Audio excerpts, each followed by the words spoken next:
oo toos u sii gudbiyaan social media kale iyo waan sugaynaa wax yar.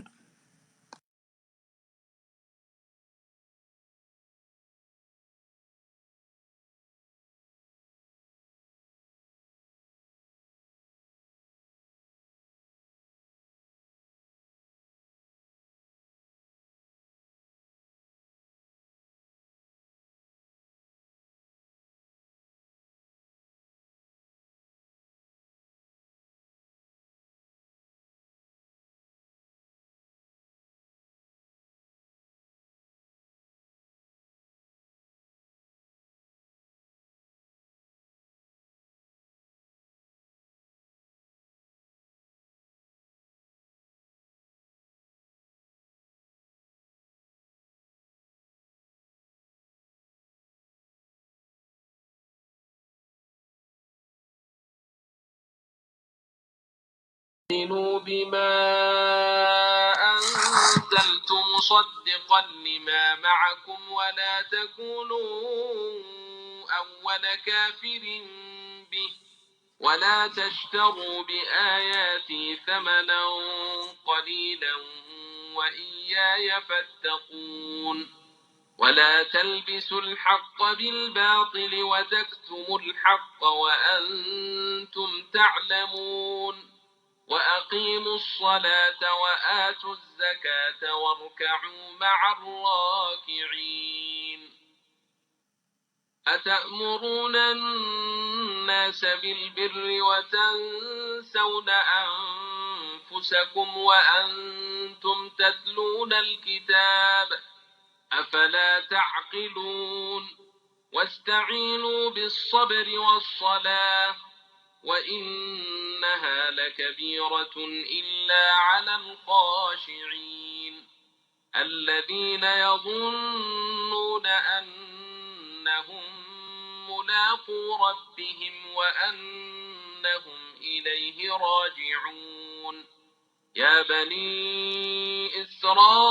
إسرائيل اذكروا نعمتي التي أنعمت عليكم وأني فضلتكم على العالمين واتقوا يوما لا تجزي نفس عن نفس شيئا ولا يقبل منها شفاعة ولا يؤخذ منها عدل ولا هم ينصرون وإذ نجيناكم من آل فرعون يسومونكم سوء العذاب يذبحون أبناءكم ويستحيون نساءكم وفي ذلكم بلاء من ربكم عظيم وإذ فرقنا بكم البحر فأنجيناكم وأغرقنا آل فرعون وأنتم تنظرون وإذ واعدنا موسى 40 ليلة ثم اتخذتم العجل من بعده وأنتم ظالمون si fiican oo la maqlaa Si wanaagsan. dhammaantiin waa mahadsantihiin dhegeystayaasha soo xaadiray saan u dhegeysano tafsiirkii taxanaha inoo ahaa oo maanta walaalkan rasaaq axmed uu diyaar noogu yahay aayadaha suuratu baqara aayadaha 45 ilaa 75 waxaa kaloo kala soconaysaan live streamka pageka reer waaq halkaas oo qofkii celis ugu baahan inuu dib uu ka dhegeysto hore uu dhaafay isagoo live ah uu dib ugaga noqon karo waxaan kusoo dhaweynayaa walaalkeen rasaaq axmed oo halkan ugu sii wadi doono aad baa u mahadsantihiin. waa ilaa aayadda 59aad saasaan rajaynaa. saasaan rabay inaan iraahdo muxuu ahaa haddii aan waayahay waxaan gelaynaa casharkeennii suuratulbaqara ayaan ku jirnaa bilowgeedii hore codkayga caadi ma yahay mise waxbaan ka bedelaa si fiican ma loo maqlaa ustaad isaaq si fiican lagu maqlaa aad baa u mahadsantihiin waxaan ku jirnaa suuratulbaqara iyo bilowgii aayadii ugu horreeyey waxaan soo aragnay suuratulfaatixa waxaan aad iyo aad u bogaadinayaa dadka u dul qaadanaya u sabraya raba inay ogaadaan qur'aanka iyo waxyaalaha uu ka hadlo isticmaalaa caqligooda maaragtay si caafimaad leh u isticmaalaya caqligaagu maantay waa shaydaan caqligaagu waa maanta wuxuu noqday shaydaanu noqday waa waxa lagaa waardiyeynayo oo lagaa ilaalinayo oo marka uu su'aalo ku weydiiyo ama ay tahay inaad wax fahamto ama ay tahay wax dheeraada inaad raadisid lagu leeyahay acuudu billahi min shaydaani rajiim dheh si macnaha caqligaaga marka aadan u isticmaalin kalsoonidu waxay ku jirtaa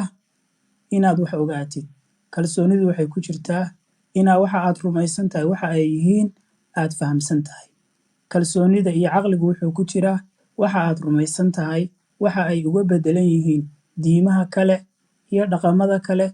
inaad ogaato inaad wax iska rumaysan tahay waxay noqonaysaa inaadan waxa aad rumaysan tahay aadan aqoonin meel aad ka keentay iyo waxa ay yihiin marka waxaan codsanayaa inaad isticmaashaan caqligiinna oo aadnan caqligiinna acuudu billaahi min ashaytaan rajiim dhihin waayo waa isagii waxa aad ka baqanaysaa waxaan kaloo idinka codsanayaa inaad isku daydaan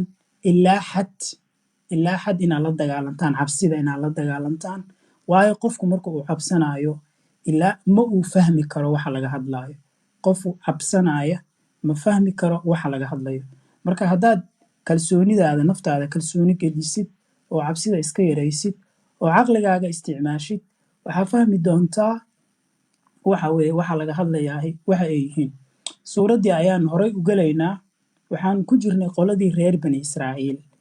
oo anigu aanba jeclaaba suuraddaba magacaas in la siiyo maadaama si fiican sheekadaas cabaar loogu jiraayo waxaan soo aragnay yaa bani israa'iil adkuruu nicmatii allatii ancamtu calaykum wa awfuu bicahdii uufi bicahdikum wa iyaaya farhabuun iga baqa soo ma aragtid reer bani israa'iilow nicmadaydii xasuusta aan idiin nicmeeyey ballantiinaan oofinayaa taydana oofiya igana cabsada marka cabsidu waa waxa keenay in laysdhiibo marka low cabsi aysa jiri lahayn qofku caqligiisu isticmaali lahaa mar walba waxaa arkaysaa baqdingelin iyo cabsiin ayaa ka buuxda qur'aanka taasoo keenaysa qofku sidiisaba inuu baqdo oo uu cabsado oo marka uusa fahmi karin waxaani waxa ay yihiinba leanna wuu cabsanayaa sabab uu u cabsanaana ma sharaxi karo marka waa mushkilo haddii aan ku cabsiiyo sababta aan ku cabsiinayana aada fahmi karin oo aada sharaxaad ka bixi karin waa dhibaato sababta ugu weyn ee diinta lagu haysto ee qofka uu diinta u haysto ma aha inuu caqli iyo xujo adag iyo cilmi ku haysto laakiin waa cabsi waana fahmi doontaan oo waa arki doontaan mar kasta qur-aanku wuxuu ku celcelinayaa baqdinta marka baqdintuna waxay ku jirtaa booska caddaynta waxaa loo qofka doonaya inuu caddaymo kuu keeno ma aha inuu ku cabsiiyo laakiin waxaa la rabaa inuu caddaymaha kuu isticmaalo dabadeedna caqligaaga aad adeegsatid oo marka sidaas adugu marka caqligaaga iyo damiirkaaga iyo dadnimadaada aad fahamtid waxaani waxa ay yihiin haddaan ku qadarinaayo haddaan ku ixtiraamaayo taas inay ka dhalato ma aha cabsi aad i cabsiisay iyo cadaab aad i marisay iyo dhibaato aa ii geysanayso inaan kaaga baqdo marka reer bani israa'iil ayaa lala sii hadlayaa waxaa lagu yidhi ata'muruuna annaasa dadka ma waxaad amraysaan bilbiri wanaagga wa tansawna miyaad ilaabaysaan anfusakum naftiina wa antum idinka oo tatluuna alkitaaba akhrinaya kitaabka afalaa tacqiluuna caqli malihidin miya reer bani israa'iil ayaa lala hadlayaa reer bani israa'iilkaas waxaan rabaa inaa ogaataan qur-aanka dad baa waxay qabaan inuu yahay fariin ku ekeed wakti lasoo dhaafay dadkaasi waxyaalaha ay caddeymaha u haystaan aayadahan oo kalea ka mida bimacnaa badanaa qur-aanku dadku la khidaabayay unbuu la khidaabay wuuna ka tegey marka reer banu israa'iil waxay ahaayeen dad nebi maxamed jaar la ah oo magaalada madiine la degan marka dood ayaa loo jeedinayaa oo waxaa laleeyahay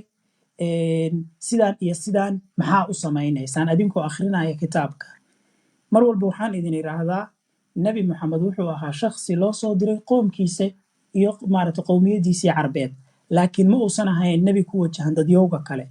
caddaymaha mar walba qur-aanku uu soo bandhigo oo laakiin lagaa qariyey waayo darsigeennan ciwaanka haddaa fiiriso meesha noogu qoran waa wejiga kale ee tafsiirka qur-aanku leeyahay ee lagaa qariyo wejiga kale ee lagaa qariyo wey anugu wejigii ay kuu sheegeenna kaama qarinayo kan kale uu leeyahayna kaama qarina waa kuu soo bandhigaa marka wejiga lagaa qariyey waxaa weeye in qur-aanku ay ka muuqato inuu rumaysan yahay diinta kale ee ahlu kitaabka oo dabadeedna iyada laftirkeeda lagu waaninayo oo loogu caqli celinayo sida ka muuqata wa antum tatluuna alkitaab kitaabka ay akhrinayo marka maxaa waay kitaabka qur-aanka waa may marka isla kitaabkoodii ayuu nebi maxamed ku wacdinaya oo wax ugu sheega oo uu leeyahay maa kitaabkiina ku dhaqantaan waa sida isaga la tahay wastaciinuu kaalmaysta bisabri adkaysiga iyo wasalaati salaada wa inahaa salaada miya sabirkii miya inahaa ayaa la yidhi lakabiiratun waa mid ku weyn ilaa cala alkhaashiciin kuwa dulaysan maahe dadka dulaysan waxa weye maaragtay muxuu ahaa kuma weyna salaadu kuma weyna dadka dulaysan laakiin dadka kale en dulaysnayn salaadu way ku adag tahay inay tukadaan haddaba marka aayaddu waata meesha soo gashae ma ummaddii nebi maxamed ayaa hadalkani ku socdaa mise wuxuu ku socdaa qoladii uu la hadlayay ee reer bani israa'iil kalama cadda qola muslimiintu way ku wareereen mufasiriintooda oo waxay leeyihiin haddii reer bani israa'iil la hadlayay hadda ka horna soo aragnay warkacuu maca raakiciin marka salaada laga dalbanayay maxay tahay reer bani israa'iil laga dalbanayaa oo waa su-aal ay ku wareereen haddiise laga hadlayay ummadda nebi maxamed siyaaqa hadalku waxay noqonaysaa hadal oo lagu soo dhex tuuray meesha oo waxa weeye ay nuxur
ninkaa arki doono weliba jannadii ayuu adduunka ugu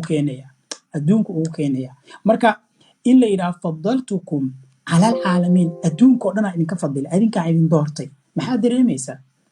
dareemaysaa ha wuu doortay saas daraaddeed sidaa mar walba xusno ambiyadoo dhan iyagoo ka soo saaray bal iska daa rususha yani waxay ahaayeen markay sheekeysanayaano magaalada ay iska wareegayaan oo ay suuqa joogaan intooda badan ambiyay ahaayeen macnaheedu maaha in loo diray dad loo diray laakiin ninkan waa nebi ninkan waa nebi ninkan waa nebi ninkan waa muujeeda yani waxaa laga yaabaa halkan inay isugu yimaadaan 50 qof oo 20 ka mid ihi ambiye ay yihiin marka yani heerkaas ayaa la gaarsiiyey yaa gaarsiinaya ilaahay ay abuurteen oo ay samaysteen ayaa gaarsiinaya marna ha rumaysan inuu yahay ilaahay dunidoo dhan sameeyey waa ilaaha dunidoo dhan sameeyey oo bani aadanka oo dhan abuurtay oo makhluuqan oo dhan samaystay wuu u siman yahay dadka geeska afrika ee degan ee soomaalida la yiraahdo kama jecla carabta kamana jecla dadka cad kamana jecla reer bani israa'iil marka waa caadil iyo qolo gooni ahaan fadilay isma qabato saas daraaddeed banaanka ilaaha ay ku hayaan oo meelahan ku dhigdhigaan wahaabiyada iyo ashaaciradu qur-aanka ma aha qur-aanka kuma jiro saas daraaddeed waa sababta keenay inay qoraan kitaabo yaryar oo ay ku tilmaameen caqiidada si aan loogu fashilmin qur-aanka dhexdiisa waxay sameeyeen kitaabo yaryar oo loo bixiyo kitaabada caqiidada laga barto oo si gooniya loogu barto ilaah ayagu ay tilmaameen oo ay sifaad u yeeleen saas daraaddeed haddaad tidhaahda ilaahaas aan kugula doodo qur-aanka dhexdiisa oona dhexgee qur-aanka kaama aqbalayaan dooda noocaasa sababtu waa maxay sababtita ilaaha banaanka ay ku hayaan maaha kan qur-aanka dhex jooga ilaaha naxariista badan ama cadaalada badan oo ay banaanka ku tilmaamaan ama ay yidhaahdaan cid uu shabaha ma leh ma aha kan qur-aanka ka dhex hadlaya wataquu ka baqa iyo reer bani israa'iilow yowman maalin laa tajzi nafsun nafi aanay u gudaynin ama u qabanaynin can nafsi nafta kale shay-an waxba walaa yuqbalu minha shafaacatun aan laga aqbalaynin ergo walaa yu'khadu minha aan laga qaadanaynin cadlun furasho iyo wax maaragta qofku uu isku furto walaa hum yunsaruun aana loo hiilinaynin oon la garab istaagaynin marka baqdintiyaa bilaabatay wax yar ka bacdiba waa la iscabsiinaya oo waxaa la leeyahay maalin waxaa imaanaysa qof wax u qaban karaa uusan jirin oo aysan jiri doonin is-ergeyn shafaaca aysan jiri doonin oo aysan jiri doonin cadlun in macnaha aad inta wax dhiibta aad tidhaahdid maanta ha layga qalleeyo anigu booskii naarta lay geli lahaa waxaanan bixinaya amase aysan jirin si gooni ah gargaar iyo garab qabasho aad helaysid aysan jirin maalintaasaa imaan doonta maaragta muxuu ahaa reer bani israa'iil oo joojima reer bani israa'iila aayadda lagula hadlayaa mise si guud ayaa dadka loola hadlayaa kalama baxsana laakiin siyaaqu weli waxaan ku jirnaa reer bani israa'iilaan ku jirnaa aayaddani waxay khilaafaysaa aayado kale oo qur'aanka tilmaamaya shafeeca inay jirto oo malaa'igtu shafeecayso oo nebi maxamed shafeecaya iyo ambiyada oo ay shafeecayaan mu'miniinta aayaddanina waxay leedahay walaa yuqbalu minha shafaacatun marka isku qabta tanaaqudaadka qur'aanka maxay ahayd aayaddii qur'aanka ahayd haddii qur'aanku ka imaan lahaa min cindi gayri illaah lawajaduu fiihi ikhtilaafan kathiiran sababaha qur'aanka aanu akhrinay ka mid tahay hadduu qur'aanku ka imaan lahaa meel aan ilaahay ahayn waxaad arkin lahaydeen inuu iska hor imaanayo marka waxaan leenahay waxaan haynaa iska hor imaad tiradii ka batay waxaana ka mid a in la yidhaahdo aayaddani inayna tidhaahdo maalinta aakhiro ma jirto shafeeco aayad kalena ay tidhaahdo maalinta aakhiro shafeeca ayaa jirta waad ogtihiinaan u malaynayaa axaadiista saxiixa taasaa ku maqasheen oo nebiga maalinta qiyaama markii xaaladdu adkaato in ambiyada loo tegaayo hebeloo nalaabo kabacdina nabiga maaragta loo tegaayo aakhirka nabiga maxaa lagu leeyahay okay maanta maqaamu maxmuud aad joogtaa meeshii loo baahnay aad joogtaa madaxaaga kor u qaad wax walbood rabtidna waa lagu samaynayaa was'al tushfac yani su'aalo waxa weeyaan shafeec waa maaragta waa lagu shafeecayaa waxaa rabta weydiiso mujeedido yaa hadalkayga ismaaca u dhegeyso haddaad caqligaaga iyo garashadaada yaa aa isticmaalaysid si fiican hadda ma u maqashay shafaaca ma jirto aayadda qur-aanka ah walaa yuqbalu minha shafaacatu shafaaca ma la aqbalayo maalintaas walaa yu'khadu minha cadlun marka horeyna waa lasii ta'kiidiyey yowman laa tajzi nafsun can nafsin naf waxba uma tarayso aayadduna maxay leedahay kale naftii naf kalaa u shafeecaysa tanina maxay leedahay naf wax u qabanaysa male idan qur'aanku xaggee ka yimid haye waid najaynaakum min bani israa'iila xasuusnaada barwaaqadii yani waid najaynaakum waxay u soo qadiraan si sheekadu aysan u halaabin wadkuruu id najaynaakum wadkuruu xasuusnaada because qur-aanka mar walba qurxinta culimmadu noo qurxiyaan ayuu ku qurxoonaadaa qurxinta culimmadu noo qurxiyaan ayuu ku qurxoonaadaa low culimmadu aysan meelaha bannaan buuxinaynin uu nagu adkaan lahaa inaan fahamno marka waxaan leenahay juziitum khayran khayr fara badan culimmadiiyo allaha idin siiyo waayo waxaad tidhaahdeen waid marka waid oo keligeed ah waxay u baahan tahay dhammaystir maaho wadkuruu xasuusnaada reer bani israa'iilow id najaynaakum waktigii aan idinka badbaadina min aali fircawna aali fircawn aan idinka badbaadinay reer fircoon aan idinka badbaadinay yasuumuunakum waxa ay idinku mayracayeen oy idinku celcelinayeen suu'a alcadaabi cadaabkiisa xun yudabbixuuna waxay gowracayeen abnaa'akum wiilashiina wayastaxyuuna waxay dhaafayeen nisaa'akum dumarkiina wa fii daalikum arrinka noocaas ah balaa'un baas iyo balaayo weeye ayaa ku sugan macnaha fii daalikum balaa arrintaa balaayo tiro badan ayaa ku sugan balaayadaasoo min rabbikum xagga rabbigiin ka timid cadiimun oo weyn marka caqligii isticmaalkiisii waa inuu mar walba diyaar noo yahay maaha sida wadaadadu markay tafsiirka qur-aanka akhrinayaan inaa baxdaan waa isdayne haddaa baxdaan waa isdayne waa in caqligiinu si xoog lagu joogo yaa igu saacida intaas aad aragtaan waxa qur-aanku siduu u hadlayo haddii laakiin wacdiga marka wadaadadu bilaabaan tafsiirka qur-aanka bilaabaan aa iska dhegaysato mushkilo wey waid najaynaakum waxaan idinka badbaadinay min aali fircawna reer bani israa'iil abaalka loo galay ayaa maaragtay laga hadlayaa marka waxaa leeyahay aali fircawna idinka badbaadinay yasuumuunakum waxay idin dhadhansiinayeen ama ay idinku mayracayeen yaa idinku celcelinayeen yaa suu'a alcadaab cadaabkan ugu xun cadaabkaas waa maxay waa inay wiilasha idinka gowracayeen gabdhahana sii daynaayeen haddaba aayadda dhowr meelood ayaan ka istaagaynaa marka waxaan ka istaagaynaa waid najaynaakum horta fiiri waxaan leenahay ilaahay ma shabaho bini aadanka liannahu laysa ka midli shay isagaba wax lamida male intaanan ereygaas si fiican u dul istaagin iyagu waxay ka wadaan sida ilaahay u dhaqmo ama ilaahay uu sameeyo bani aadanka iyo waxyaalaha noocan oo kalea makhluuqiisa ahi ma sameeyaan haddaba waxaan rabnaa meelaha uu uga duwan yahay inaan qur-aanka ka aragno hadda bal eega waxa uu samaynayo wuxuu leeyahay waxaa idinka badbaadiyey aali fircoon ayaa idinka badbaadiyey horta intaadan naga badbaadin maxaa nagu dhacay waxaa nagu dhacay haddaan nahay reer bani israa'iil in wiilashana laka gowracaya soo maaha yaa gabdhahana la sii daynaayey su-aalaan ku weydiinaynaahe hal kunta mawjuudan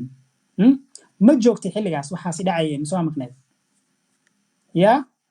cadaabkaas marka uu ku socday aabbayaasheenii awowayaasheenii faraceennii ehelkeennii bahdilaadda noocaasa annagoo ah reer banu israa'iil marka sidaa naloo cadaabayey oo gowraca nala ku hayay oo sidaa ciqaabkaas aan maraynay ma joogtay mise waa maqnayd dabcan waa joogay wey dabcan haye waa joogay wey marka maxaa xilligaas wax uga qaba weyse mar walba waxaan naqaanaa bani aadanka dabeecadihiis waxaa weeye dhibtu inay kugu dhacayso iyo sida ay kugu dhaci doonto ma oga laakiin wuxuu awoodaa xilliga dhibku kugu dhaco inuu wax ka qabto tusaale ahaan haddii qof uu kuu soo gurmado guriga tuug kuugu soo dhaco dhibaato kuu geysto wixii kugu dhacay oo kugu dhacay ayuu wuxuu awood u leeyahay hadduu wax kuu qaban karo inuu wax kuu badbaadiyo oo waxa kale kuu badbaadiyo leanna waa bani aadan kama hortegi karo tusaale ahaan ma dhihi kartid war maxaa iigu imaan weysay dhibku intuusa igu dhicin intaan guriga dabka la iiga qaban intaan caruurta qaar tuugu iga dhibaatayn intaan hantida la iga maxaad qofka marka wuxuu ku leeyahay war aniga waxaan kula badbaadi karo ayaan kula badbaadinay marka xaq uguma lid laana waa bini aadan adoo kale ah hadda marka ilaahay maxaan ka rabnaa inuu ka duwanaado bini aadanka oo maxaan rabnaa dhacdada asagaa sii og soo maaha dhibku waxa way sida bini aadanka waa inuusan u dhaqmine dhibka ka hor uu ka hortago yacni dhibku intuusan dhicin waa inuu ka hortago taasaa waxay tahay fadli iyo wanaag laakiin dhibku markuu kugu dhaco inaad sidii qofka bini aadanka albaabka aad soo istaagtid ee tiraa waa ku badbaadiyo waxaan kaa badbaadiyey dhibkii kugu soco lahaa ayaan kaa badbaadiyey macnaheedu aabbaha ayaa maqan oo cadaab soo mutay awowga ayaa cadaab soo mutay waxba abaal miya marka ma inaad iigu abaal sheegataa in aad awowgay iyo aabbahay iyo hooyaday iyo eheladaydii ku fiirsatay dhibaato oo aad aniga gacan qabatay yaa waxba iima aha moogta waxba iima ah taas mushkiladda kale maxaa weeye mushkiladda kale waxaa weeye wa fii daalikum balaa-un waxaa ceeb ah oo dhibaato noqonaysaba isla dhibkii shalay awoowayaashay yaa aad ku samaysay haddana markaad tidhaahdo isla arrintaa laftirkeedaba anaa watayba oo anigaaba watayba oo waxa hadda aa iga badbaadinaysid marka maxaad ka wadaa bal fiiri caqliga meesha yaalla wa fii daalikum arrintaa oo ah in carruurtiina la gowraco wiilashiina la gowraco gabdhahana la daayo waxay ahayd balaa-un ibtilo iyo balaayo oo min rabbikum cadiim yacni xagga rabbigiin ka ahaatay marka hadda waxaa leedahay hawshii aali fircoon bal eeg bal fiiriya bal mantiqa meesha yaalla eeg aali fircoon waxa uu samaynayey anaa la waday oo shaqo aniga iyo fircoon aan qabsannay ayay ahayd marka seed rabtaa inaad wax iigu sheegto bal caqli nooceeha doonaysaa inaad wax iigu sheegto shaqadan ma fircoonaa qabtay yaa kow markii hore waxaad iiga jawaabi weyse dhibka fircoon samaynaya sababtaa u daawanaysa xilligaas maxaa u daawanaysa ood hadda abaal iiga dhigaysaa ood macnaha wax iigu abaal sheeganaysaa haye kaba imaaw maxaad u leedahay fircoon wixii uu samaynayey anaa la waday oo la ogaa oo qorshaha la maarata muxuu ahaa la diyaariyey maxaa u leedahay leanna waxaa leedahay fii daalikum balaa-un min rabbikum cadiim mujadido mantiq ma aha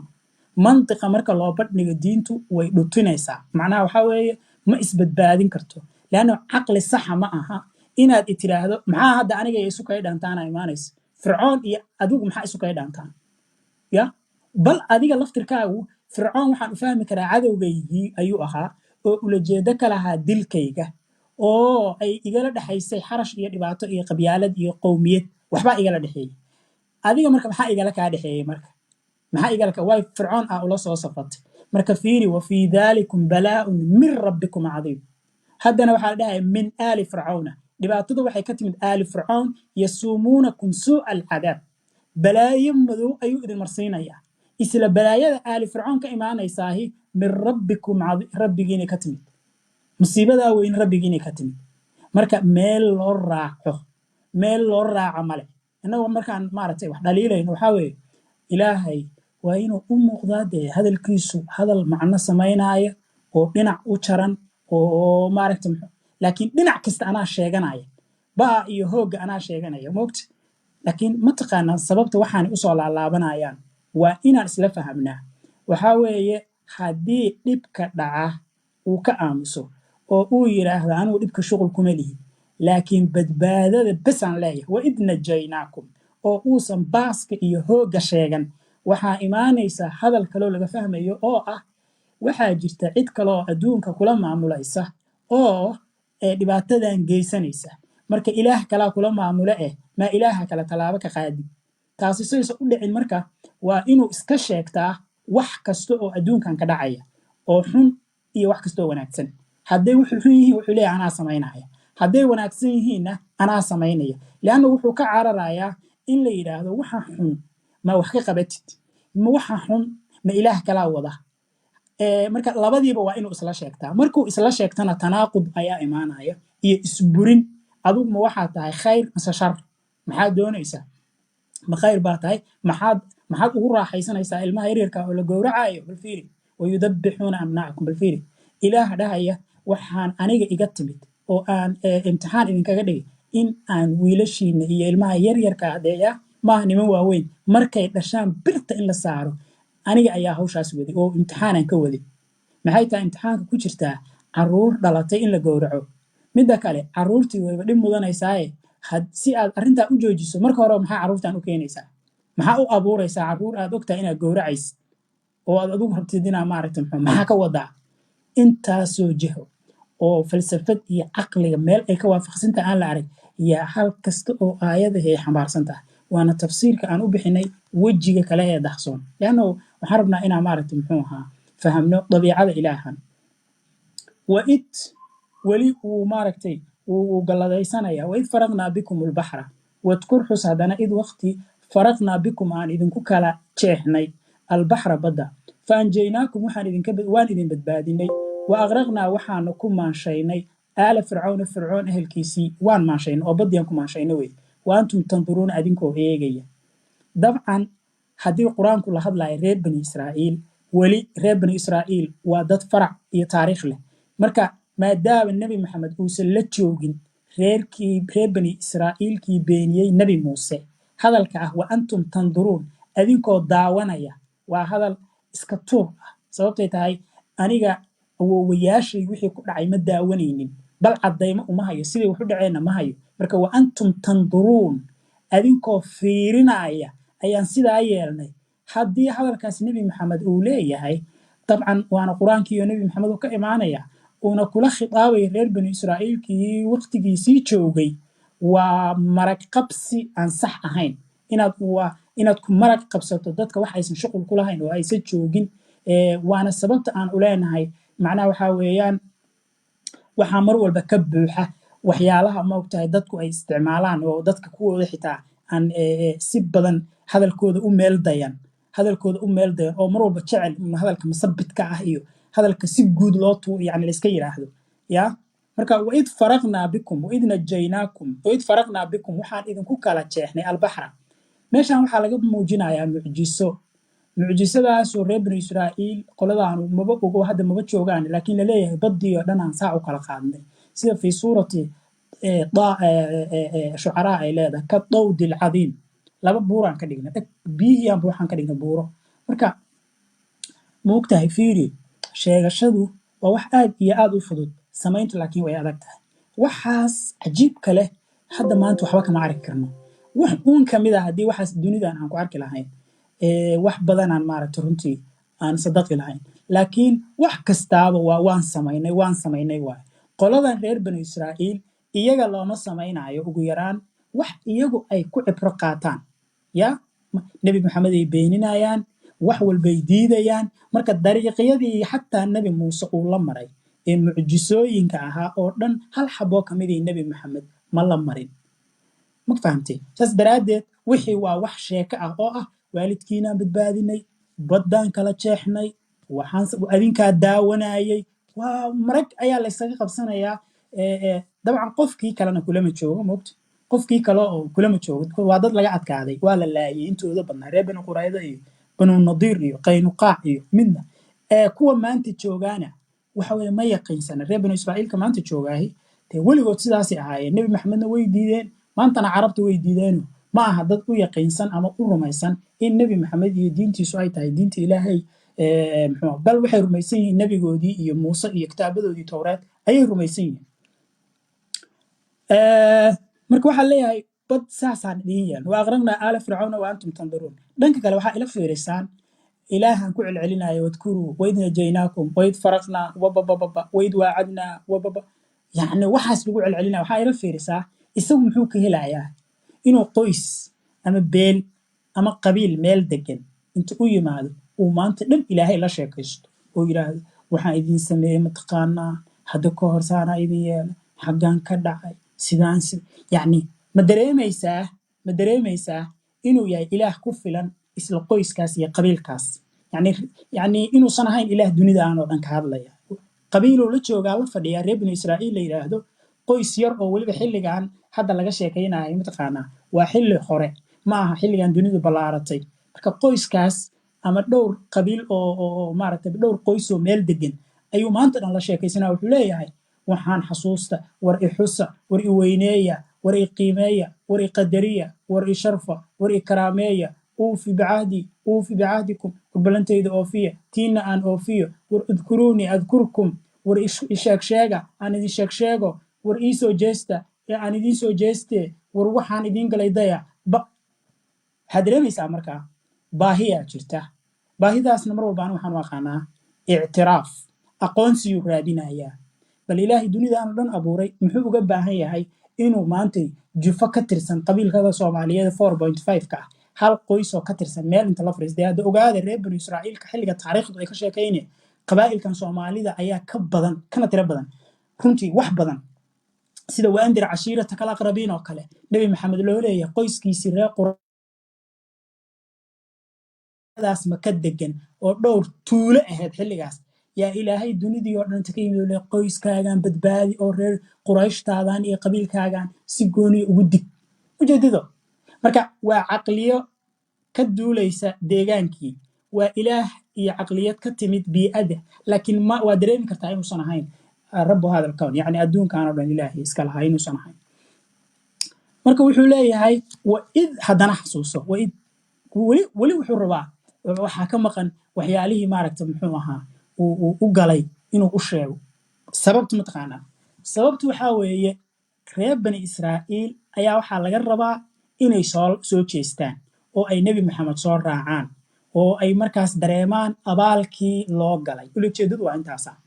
waid waacadnaa ama ay ictiraafaan ugu yaraan xataa oo nebi maxamed ictiraafaan ictiraafka la raadinayo inay la fahamteen aan rajaynaya ictiraafka iyo aqoonsigu waa qofka u baahan ictiraafka mataqaanaan qofka u baahan ictiraafka waa nebi maxamed ilaahay ictiraaf ma baahna caqliga saxda waxaa weeye huwa ghaniyun can ilcaalamiin tan qur'aanku uu sheego wey ghaniyun can ilcaalamiin ilaahay dunida uma baahna laakiin hadda waan aragnaa inuu baahan yahay laakiin wuxuu le udkuruunii adkurkum haddaad tidhaahdo aayad qur'aan ha dhahaysa ghaniyun can ilcaalamiinna waxaan ku leenaha wuu iskhilaafayaa qur'aanku wuu iskhilaafayaa marka ka xaabxaabi tanna waa kuu akhrinaynaa tanna waa kuu akhrinaynaa jawaabta aad ii haysaahi waa adaan fahmin waan fahamnaan ku leenahay waan fahamnay ayaan ku leenahay marka waid waacadnaa xasuuso markaan la ballanay muuse la ballanay 40 laylatan 40 habeen uma intaa dabadeedna ittakhadtum aad samaysateen alcijla dibigii min bacdihi dabadi wa antum idinku dhaalimiin ah uma cafownaa cankum uma intaa dabadeed oo qaladkaa naga gasheen cafownaa cankum waa sikiin cafine min bacdi daalika intaa dabadeed lacalakum tashkuruuna bal si haddana aad u shukrisaan wadkur haddana id xasuusnaaw ataynaa muusa muuse aan siinay alkitaaba iyo walfurqaana lacalakum bal si tahtaduuna aad u hanuuntaan wadkur xasuusnaaw id waqti qaala muusa wadkur xus yani id waqti qaala muusa muuse uu yidhi liqowmi qowmkiisii yaa qowmi qowmkayow inakum dalamtum anfusakum naftiinnii baa dulmiseen biitikhaadikum alcijla bal aayaddan aan u nimaadno laakiin kuwa ka horeeya maxayna leeyihiin waxay leeyihiin waxaan la ballanay muuse ayaan la ballanay waxaana la ballanay 40 layla eeg qur-aanka calaamadaha lagu garto inuu ahaa sheeko ay isla ogaayeen dadka loo sheegayey oo malaha shalay dhowr sheeko oo sidan oo kale inta looga sheekeeyey haddana geedka hoostiisa lagu soo laabtay ee la farfariistay sida odayaasha reer miyiga ee kabaha lala baxay ee la leeyahay arrintii shalay ayaan rabnaa inaan dhammaystirno marka shalay waa la isla ogaa qof kasta brogramkaa ku xiran moogtaha hal odayaa kaca markaasuu bartii ka bilaabaya adugu haddaad shirka kasoo fariisato marka adoon shalay waxa dhacay iyo sheekada ka horhaynin eed meesha soo fariisato waxaad u baahantaa cid kaa dabageysa saas daraaddeed sida caadiga ah haddii qofku uu u yimaado dad sheekaysanaya oo sheekadana uu rabi lahaa inuu fahmo laakiin bilowgay qisada uu saxabad ka fahamsanayn wuxuu u baahanaa markasta wax ugu soo celiya iga dabageeya erayadaas Soomaalidu isticmaalaan si ay u fahmaan sheekada markasta quraanku marka intaasaa ka maqan iga dabageeya u baahan tahay cid ku tiraahdo bimacnaa waxaan ka wadaa maxay tahay xageen nooga timid 40 layla naga dabageeya u baahan hada 40 layla waa iska soo booday 40 layla waxay ku xirnayd inaan naqaanay waxa laga wado horta faahfaahinka bixi ha noola hadlin sidii sheekada inaan shalay anagu geedka fadhinay oon ka warhaynay oo markaad reer bani Israa'iil la sheekaysanaysay oo sheekadan isla goynayseen meesha inaan anagu joognay hanaga dhigina 1400 sano ka bacdi aan joognay Soomaalina waana la yiraahdaaye maxay ahayd sheekadan harfaha go'an oo maart 40 layla iyo dibiga la samaystay maxaa dibiga faahfaahin nooga sii weysay maxaa dibiga faahfaahin nooga sii weyse waxay ku leeyihiin qolyahaani wax qurqurxiyaa maye meel kalea faahfaahin looga dhiibee oo waa xagee daaha ayaa faahfaahin looga dhiibay suuratul acraafna meelahaasaa faahfaahin looga dhiibay saamiri iyo maaragta muxuu kida waxaa marka ayada laftirkeeda isweydiinta le waxaa weeye meesha faahfaahinta looga dhiibay hadda soo kuma taallo haa way ku taallaa waa ugu tegaynaa marka maxaa inta lala soo doono maxaa inta faa'iido ay ku tahay halkaasaan ugu tegaynaa maxaa xagga loogu dhaafi waayo leanno xagga ayadoo faahfaahsan soo kuma taallo haa marka inta harfagoyntan yar maxay macno noo samaynaysaa because qofkii way ku cusub tahay qisadii hadda qur-aankiina koruu ka yimid marka waxay ahayd in meeshan la keenay qisada buuxda haddii fiiri qisada dhammaystiran ee ku saabsan saamiri iyo haaruun iyo fircoon iyo ballanta lala galay ee fii suurati acraaf ku jirta ama fii suurati daaha ku jirta haddii inta ay ku jiri lahayd uma aanaan baahnaaneen inaan hadda isweydiino iga dabagee hadda marka waxaan sameeyaa suuratu daahan aadaa waxa ku jiro dhan aan soo qaadaa waa sida wadaadadu sameeyaan acraafan tagaa haddana qisada kale ku jirtaan soo qaadaa si aad u fahamtaan qisadan markaan ma anigaa ilaah idiin noqonaa marka ma idiin noqonayo dayacaadda meeshaan ku jirta marka anigu ma samayn waa sababta aan idin leeyahay qur-aanka wejiga kale loo fahmay macnaha anigu inaan wax kabkabo ma aanan rabin moogta aniga waxaan rabay wax kaban inaan idin tuso hadday jaban yihiin ya marka hadda jabnaanshihii aan dul taagannahay albaqraan ka bilownay maxaa sheekadan halkan loo sug halkan waxaa ka fahmaysaan marka dooda mar walba aan idiin soo jeediye ee ah sababta qur'aanka marka la diiwaan gelinayay loo diiwaan geliyay qaab cashwaa'i ah yacni waxaa fahmaysaan waxaa qur'aanka xataa diiwaan geliyey dad waxa ugu yar ee la isticmaalo marka wax la qoraayo aan aqoon u lahayn dabadeedna adduunka dadkii ugu aqoonta badnaa ayaa haysta qur'aanka qayb ka mid a yacni dadka adduunka ugu aqoonta badan runtii oo wax qora oo culuumta caalamka si fiican u yaqaana oo muslimiintu ka mid yihiin yaa qur'aanka haysta laakiin haddana waxay ku leeyihiin qur'aanku sababta uga duwan yahay buugaagta kalaaba mucjisadaas ah inuu yahay buug isku dhex qasan marka qaladka qur'aanku waa mucjiso haddii la aqoon waayo alif laam miim waa mucjiso sida uu isugu qaqasan yahay waa mucjiso hadduu naxwaha qalad ku sameeyo waa mucjiso hadduu sayniska qalad ka galo barta uu sayniska qalad ka galo mucjiso waa ka noqonaya ma fahamtay yacni marka waxaan yacni yaan la tacaamulaynaa marka ma isbitaalaan ku jirnaa dadka waalan markaad runta u sheegi lahayd oo dhihi lahayd qur-aanka waxay ahayd marka la diiwaan gelinayay in sida aad rabteen inaad u qortaan ee faatixada aad ka soo bilowdeen ee qofku markuu qur'aanka akhrinayo ama la fasirayo kor looga soo bilaabayo waxay ahayd inaad u qortaan qisaskiisa sida ay u qoran yihiin tusaale ahaan soo qaada qisada saamiri ee ku saabsan sheekada dibigan ee suuratul baqara ku jirta ku kab tan kale hal meela ku qora adinkaa magacyada u samaysta qur-aanka habkii uu u soo degayna adinkaa xitaa ka bedelay marka maadaama xitaa ugu yaraan adinka qur-aanka aad ku tasarufteen oo siduu nebi maxamed ugu soo degay musxafka ugu qornayn si qurux badan oo loo fahmi karo u qora biliis waay aad maaragtay si doqonnimo ah aa ugu qorteen leanno ani hadda maanta haddii la ii dhiibo kitaabka qur-aanka ah waxaan ka soo saari karaa ugu yaraan ma aha inaan kasoo saarayo kitaab xaqa laakiin waxaan ka soo saari karaa kitaab aadan u baahnayn qisaskiisa inaad meel kale u doonato tusaale ahaan wax allaala sida buugaagta caadiga loo qoro waxaan u samaynayaa ciwaanaan u samaynayaa markaasaan waxaan isu keenayaa sheekada aan ka hadlaayo meel kasta oo qur-aanku ugu hadlay ayaan isu keenaa sidaasaan u qoraa ma fahamtay qofkii marka ajnabiga ah ee akhrinayo wuxuu fahmi lahaa waxa uu ka hadlayo wiil marookaan ayaa wuxuu guursaday gabar jarmalka u dhalatay oo maaragtay isagoo muslim oo wadaada ayuu guursaday marka wuxuu rabay inuu gabadha islaamiyo marka wuxuu u dhiibay kitaabka qur-aanka ah oo afka jarmalka ku turjuman ayuu u dhiibay wuxuu yidhi soo akhriso waana gabar aqoon leh waa soo akhrisa kitaabkii gabadhii way u keentay ninkii u keentay weligay ma aana akhrinay tiri wax ka dhib badan oo ka layaab badanay tiri waxan yaa qoray markaasuu yidhi ilaahay warheedhe ilaahay waa howl weyne halkaas ha idirine qofka qoray ayay tiri miyir ma laha qof caadiya ma qoray qur-aanka war waxay tiri maxaan akhrinahay tiri waa maxay tiri macluumaadka aan akhrinayaa maxay tiri waxaan kala daadaadsan maxay tiri hadafka aan doonayo inaan gaaro war buug haddaan soo qaado waxa aan akhrinayo ilbiriqsigaas waan fahmaa meeshaan ka imid aan fahmayaa macluumaadka aan faa'iidaan fahmayaa halkaan u socdana waa fahmi karaa cutubyadu si isugu xiran yihiin aan fahmi karaa war waa maxay tiri waxaan siday u qoran yihiin waraba naga tegay tiri yani waxaan ka wadaa hadda suuratulbaqaraan soo akhrinay dhaqaalo ma soo barannay caafimaad iyo saynis maan soo barannay akhlaaq aadanaha anfacaysa miyaan soo barannay maxaan soo barannay waxaan soo barannay ilaah un ku mashquulsan qabiil reer bani israa'iil la yidhaahdo inuu la murmo marna la doodo niman uu leeyahay munaafiqiin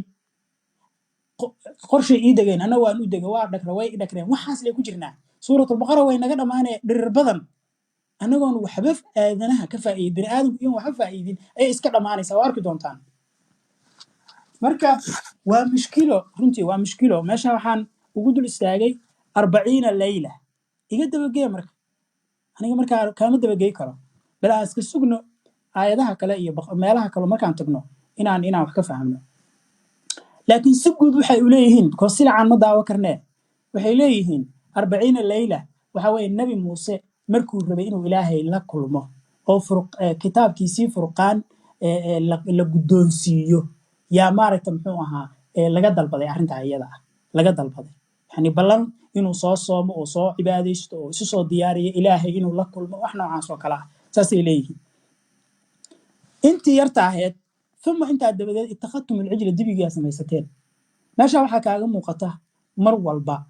rususha nimanka loo yaqaanaahi si kasta oo ay ku yimaadaan dadka ay u yimaadaan ma qanciyaan maxoogay ku qabsadaan ma siyaalo kale u cabsiiyaan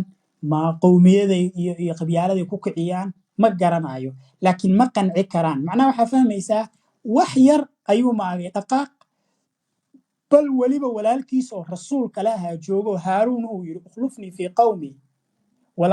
walaalkayow dadkii la sii joogo yaysan qalad gelin yaa saasuu ku yidhi maxaa dhacay marka uma ittakhadtum alcijla dibi ayaad ka samaysteen dibigii saamiri uu sameeyey saamiri ayaa dibi u sameeyey markaasuu wuxuu dhahay haadaa ilaahukum wa ilaahu muusa fanasi si yaroo caqli badan uu isticmaalo wuxuu yidhi dibigan muu jeedaa waa kana ilaahiini muuse xaggee jiraa soo ma maqna ayaantan idinkama maqna ilaahiisii wuu aqoon waayey wuu ilaabay marka waa maqan yahay raadisuu ugu jiraa anaa idiin soo helay ayagana khalaasay dhehen waa fikrad saxay dhehen maadaama ninkan uu maqan yahay oo lala yahay walaalkiisay u yeereen walaalkooda u yeereen waxay yidhahdeen maxaa haysaa waxbana khalaas isaguna waa ka aamusay faruu ka qaaday shub waa ka gaabsaday waxay samaynayeen qaybaa isagoo ku fikir noqotay sida qur-aanku sheegaayo intii badnaydna waxay raaceen saamiri ay raaceen kabacdi markuu soo laabtay kalarku wuxuu qabsaday walaalkiis maxaa dadka ogay maxaa maaragtay muxuu marka waxaa moodaa caqiido iyo iimaan rasmiya dadka rusushu badanaa rusushu kuma haystaan xataa nebi maxamed mar allaala markuu saa habeenkuu dhintay iyo islaamka ka wada dhaqaaqeen xuruubu ridda dagaalkii murtadiinta macnaha dadka laguma hayso ilaa yowmina haadaana wakaa qofkii diinta ka baxa seef ayaa la dhacayaa waa la gowracayaa dalkeenna waxba kuma leh dadkeenna waxba kuma leh babab cabsidaasay rabaan iyo mididaas inay dadka la hortaagnaadaan haddii dadku ay moogta aysan baqaynin hadda waad yaabi lahaydeen yani waxa weeye dadku haddaysan cabsanayn qof walba dantiisu qabsan lahaa laakiin mushkila cabsigelinta oo qofka masaalixdiisa iyo danihiisa lagu mashquulaayo shalayna aan arkayna qur-aanka kusoo arkayna in lagu mashquulsanaayo yuqaadicuuna allaha waladiina aamanuu wamaa yakhdacuuna ilaa anfusahum yani qofkan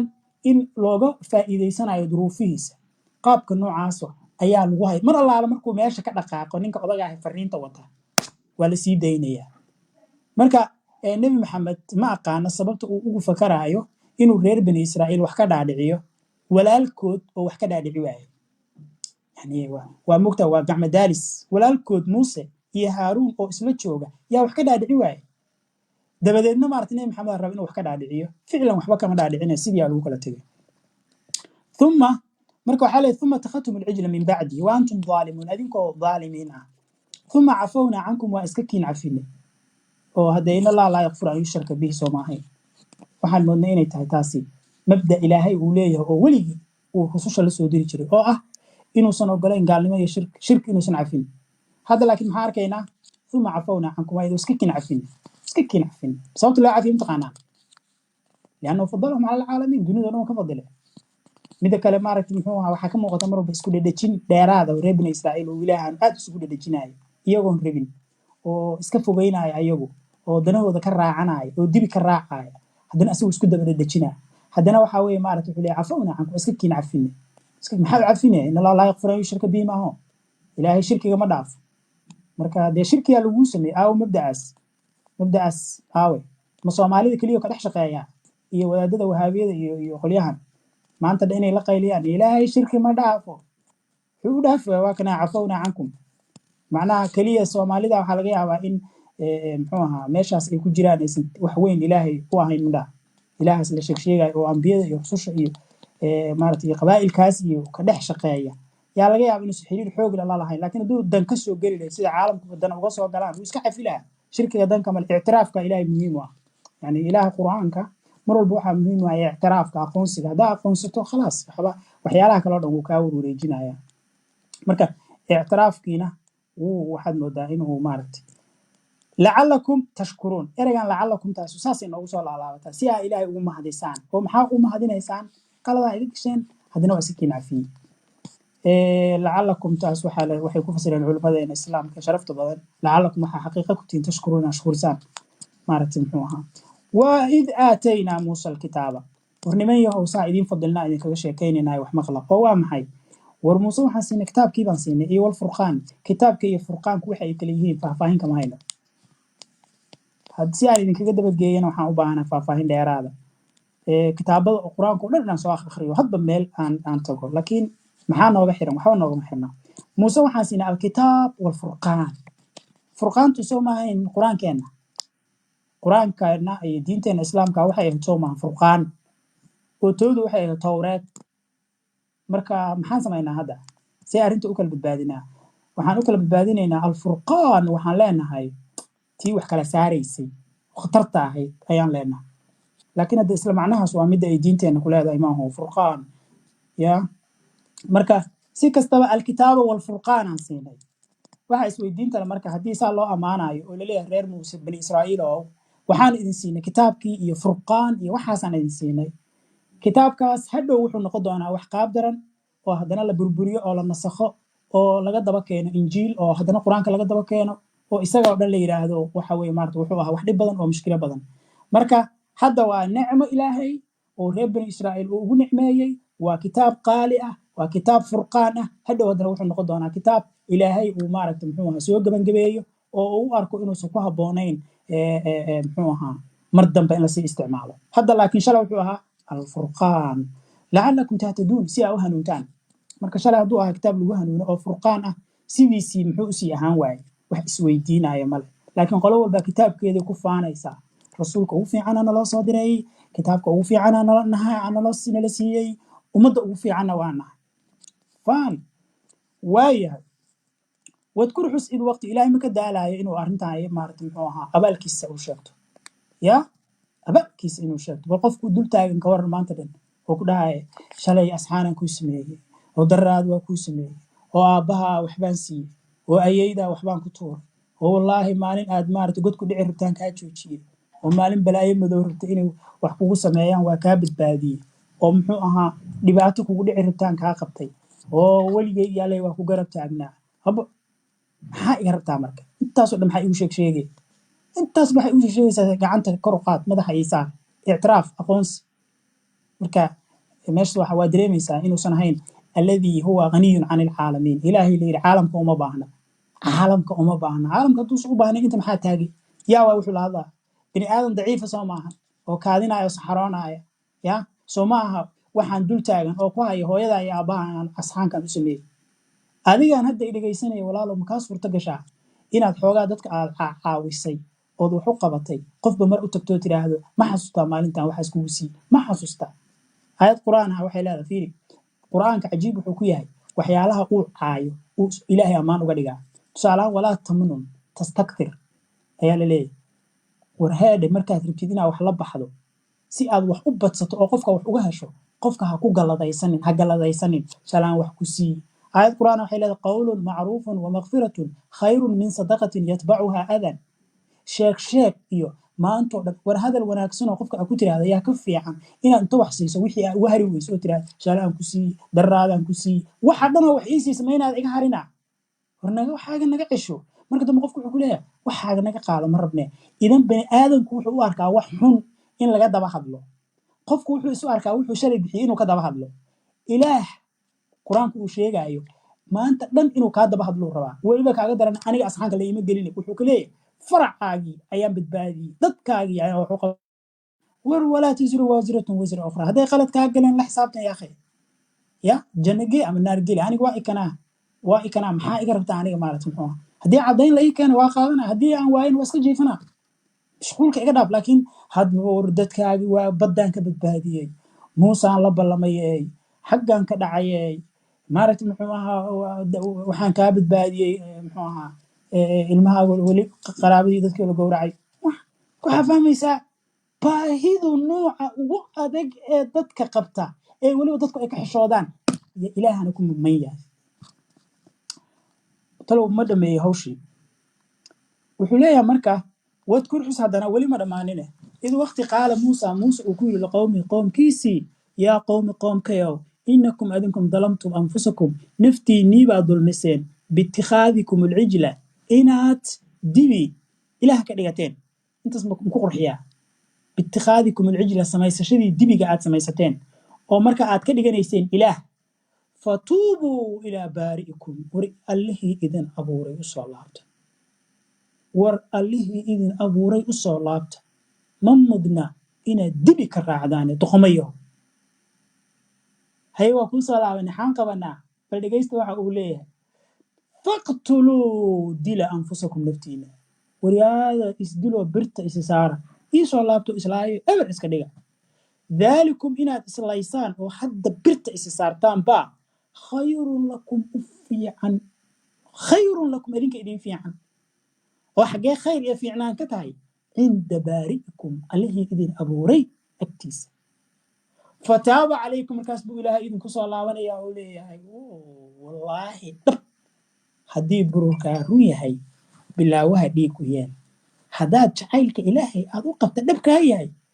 bilaawaha dhiig u yeel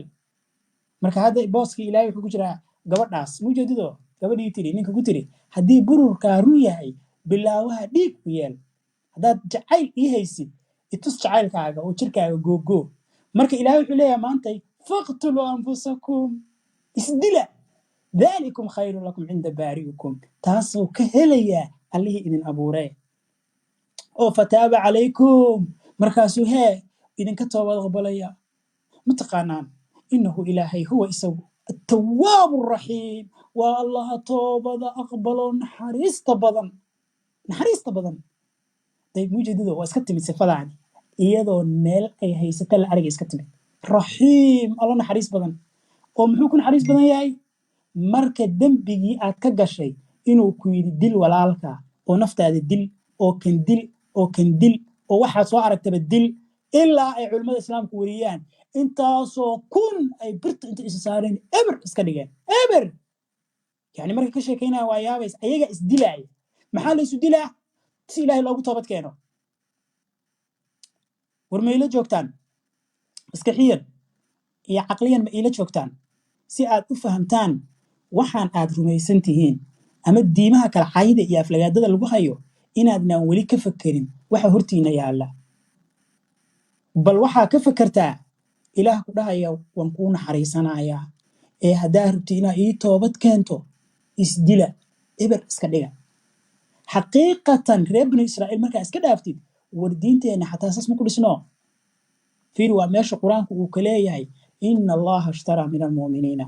anfusahum wa amwaalahum bianna lahum aljanna ya ilaahay mu'miniinta wuxuu ka iibsaday naftooduu ka gatay si uu janno u siiyo markaas muxuu rabaa fayaqtuluuna anfusahum naftooday dilayaan ma fahamta yani fayaqtuluuna aw yuqtalu ama waa la dilayaa dagaalay gelayaan marka ama ayagaa la dilayaa ama waxbay dilayaan dhiiggaas daadanaya iyo inaad go'did ama aad mid kala goysid yaan jannadii idinkaga iibsaday. war arrintaa idinkuma bilaabayee waxay ahayd arrin ku qoran fi tawraati walinjiili waalqur'aan. towreed saasaan ku qoray, oo injiil ayaan ku qoray, oo furqaanaan ku qoray, oo waa dhaqankayga iyo caadadayda si la ii raaco oon jannadayda idiin siiyo hof inaad iska dhigtaan. daalikum khayrun lakum cinda baari'ikum, saasaa beella ilaahay agtiisa ka ah. fataaba calaykum, markaas oo dhiigu daato oo balliyadu warmaan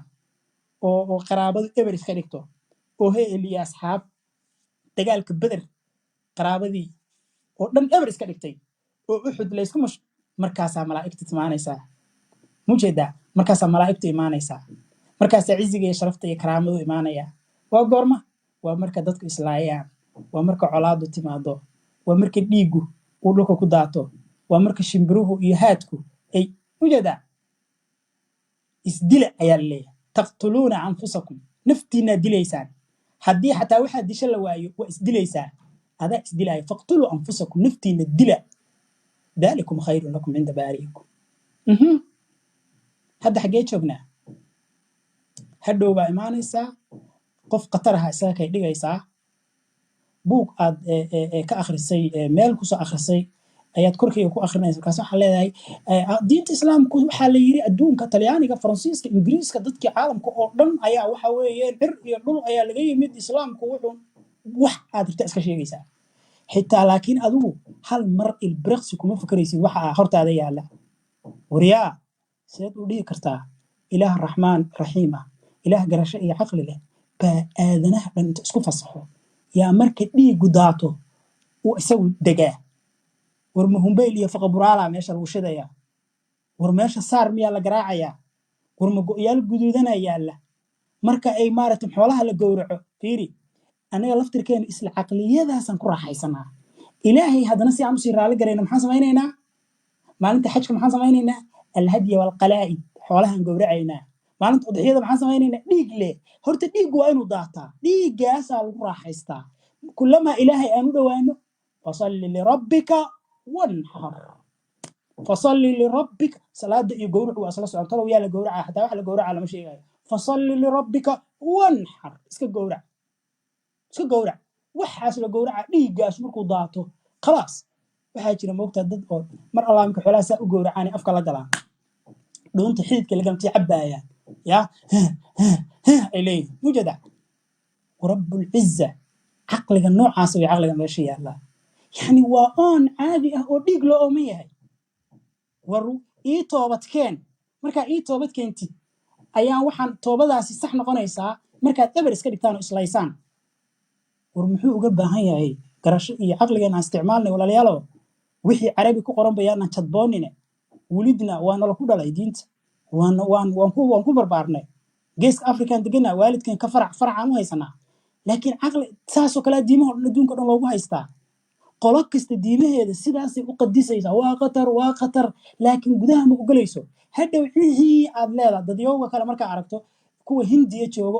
oo socooda iyo maaragta muxuu ahaa dhunkoonaayo, kuwa halkaa buudiyiinta iyo markaa aragtido sanab yaroo miiska u saar iska si aaxa leeda. alla wuxuu caqli xumaa, sacay caabudayaan. oo aduma isfiirisid, walaalkaa aad dilaysaa, naftaadaa dilaysaa litataqarab ila allah, saa ilaahay ugu dhawaato. war maxaa ilaahay iyo isku keena dadku inay islaayaan? maxayse tahay baahidaba sidiisa ilaahay u qaba bini aadamku dhiiggooda inay daata isagaaba abuuree. muxuu u kala fadilayaa oo kooxdan u qaataa kooxdaana uga tagaa? war caqliga aan isticmaalno. waxay ka mid tahay aayadaha ugu qariibsan. haddaa dhihi lahayd fiir kuwa waxay ku leeyihin markay tafsiirinayaan waxay ahayd arrin reer bani israa'iil ilaahay subxaana wa tacaala ugu talagalayo. hadda anaga diinteenna saas ma aha oo maaragta diinteenna waa naxariis. laakiin horta reer bani israa'iilna gaboodfalka noocaas iyo dhibaatada noocaas loo geysta ma ahayn, leanna waxa geysana waa ilaahay. qalad dheh. haddeerna waa beenta oo in dhiigu daato oo saas ilaahay loogu dhowaado ma aha reer bani israa'iile. waa diinteennii. jannadan idinkaga iibsaday inaa isdishaan. soo aayad qur'aan ma aha. abuu cubayda qatala abaah. abuu cubayda yuu dilay aabihiis. marka soo cibaado nooma aha inaan waalidkeen dilno. hooyadaa kow inaa uga siiso, aabbaha kow inaa uga siiso, walaalaha iyo dadkaaga inaa layso. sababta maxaa waa albuqdu fillah ilaahay dartiisana u caraysana albuqdu fillah ilaahay dartiis baan u caraysana waa abrunaysaa ilaahay dartiis baan u caraysana ya dadkan wada afrinaya oo caraysan oo wada xanaaqsan sababaha keenaya sidaan inay ugu caroodaan sababtay tahay afkaarta wey marka dadkana waxyaalaha ay isa fahmayn waxaa ka mid ah qof caadi ah oo bani aadana sababta uu dhaqanka yaab kale u samaynaya oo uu uuman yahay oo uu bilaa macno darro uu kule waa ku dilaa ilaahay baan raalli garaynaa waa inaan ku dilaa laakiin dilka unbaa u kala duwan mid wuxuu aaminsan yahay inuu baabuur soo qaato dad dhan meel ku qarxiyo mid wuxuu aaminsan yahay dowladdu inay wax layso mid wuxuu aaminsan yahay isagu inuu gacantiisa ku qaato wax dilo dilka oo dhan cibaaday u arkaan laakiin cidda wax dilaysa unbay ku kala fadilayaan maanta dhan war maxaa keenay in laysdildilaba waa yahay waid qultum weli lagama harin waid kur xusuusta reer bani israa'iilo ya akhay maaragtay muxuu jacaylka ah idiin qaba reer bani israa'iilo caadi ma aha idinkana dhabarka ay xijinaysaan waid kur xusuusta id waqti qultum aad tirahdeen yaa muusa muusa lan nu'mina laka ujeeda ilaahay mar walba lan nu'mina laka ma kuu rumaynayna waxaan aad sheegaysid muusow xataa nara allaha ilaa aan aragno ilaahay jahratan si toosa ilaahay waa inaan aragnaa si toosa waa inaan u aragnaa fa akhadadkum waxaa idin qabatay assaaciqatu bababo briq iyo balaayo madow yacni miirkiyaa la idin dhaafa hal mar mujeedaa wa antum idinkoo tanduruuna fiirinaya uma intaa ka bacdi naxariisteenna bacatnaakum waa idin soo bixinay min bacdi mowtikum geeridiinii ka bacdi lacalakum si aad tashkuruuna ilaahay ugu shukrisaan yaa cajiib ah wey moogta weligaa allah maarata qof kugu waaninaya oo kuugu abaal sheeganaya waa ku dhibay haddana dhibkan kaa dhaafo war igu shukri yaa waa ku dilay war yaa inta ku dilay oo ku garaacay oo lafaha kaa jebiyey yaa oo ku taktakray yaa haddana dhiiggii kaa tirtiray saa haddana umarka hore maxaa ii dilay maxaa mujeedido yani caqli ma leh caqli ma jiro ayagu waxay yidhaahdeen bal eeg hadalkaa si fiican u fiiri waxa lagu sameeyeyna si fiican u daawo wadkur xus id waqti qultum aad tidhaahdeen yaa muusa muusow lan nu'mina laka ma kuu rumaynayno fikradan aad noola timid mana ku naqaano meel aad ka socoto iyo meel aad u socoto adiga unbaa sheeganaya ilaahay inaad ka timid oo ilaahay kula soo hadlay xiriir uu annaga nala soo yeeshayna ma jirto sidaas daraaddeed niyahow fikradan aa wadatid kuuma rumaynayno xataa nara allaha si aan ilaa aan ka aragno alle jahratan si cayaan ah ilaahay ha yiraahdo muuse anaa idiin soo diray waana rasuulka ilaahay ee raaca dooduba waa soo afjarmee yaa mar damba muran qaba waa ma jirto laakiin inaa intana soo hor istaagta aad tirahdid waxaa weeye islaaya dhiig iska daadiya isdil waryaa sheeko adagaa na amraysaa sheekadaad noola timid ma aha inaad leedahay iska cambuulaysta oo beeraha fasha adeer sheeko adagaa noogu timid muuse waxaad noogu timid isdila waxaad noogu timid khiyaarka inaad naga qaado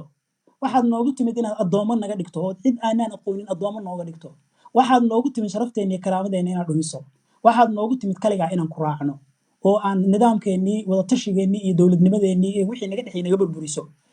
meelaad noo wadiyo meelaad naga wadana ma naqaano